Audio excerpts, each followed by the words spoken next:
I think if you look at what happened on Tuesday and Wednesday of this week, as House Republicans were going in for their third and then their fourth attempt to nominate a speaker within their caucus and then take that speaker to the floor, what you saw was how truly powerful Donald Trump remains in the Republican Party.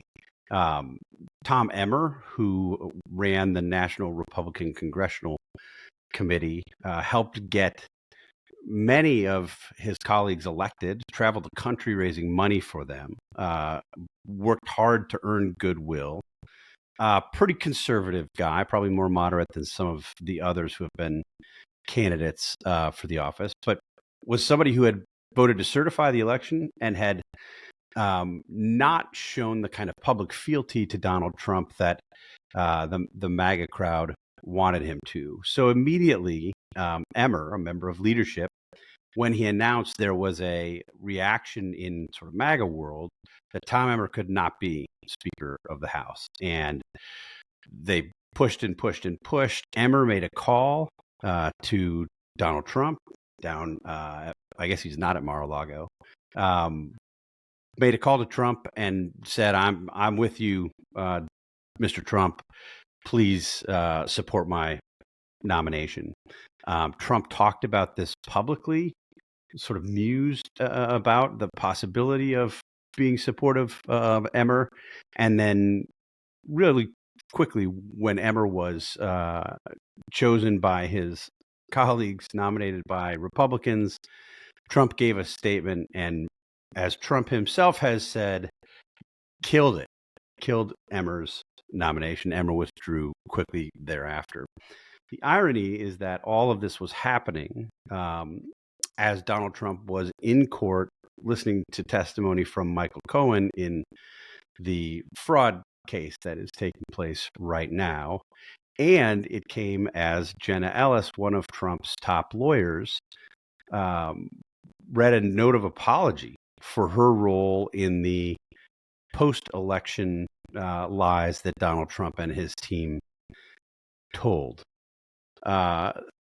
There are reports. There was a report from ABC News that Mark Meadows, Trump's former chief of staff and somebody who behind the scenes at least appeared to have played a pretty significant role in the events that led to January 6th in pushing the election lies, has an immunity deal and will be testifying against Trump. His lawyer put out a statement that CBS News, among others, covered, saying that ABC reporting was largely inaccurate, but without giving any real pushback to why it was inaccurate. We'll learn more about that, I think, in the coming days. And finally, to cover that 48-hour stretch, Mike Johnson, who is a representative from Louisiana and led the effort to build congressional support for lawsuits challenging election results in several states, really made the case, was elevated quickly and chosen eventually by his Republican colleagues and voted on the House floor to be the next Speaker of the House. Very supportive of Donald Trump. This is somebody who undertook these efforts in Congress to get support for Donald Trump and his election lies. And before that, in his media appearances, amplified some of the craziest election lies that we heard from Trump world, that voting machines from Dominion had come from Venezuela, and really the nutty stuff. Johnson endorsed that.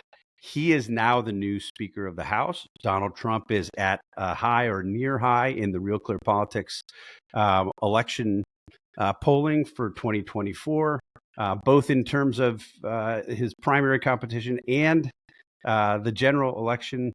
And as we're seeing, his legal peril seems to be, at least to an outside amateur observer such as myself, increasing. This is the Republicans' dilemma in a nutshell. Donald Trump is in trouble. He's bad for the party. He's bad for the country.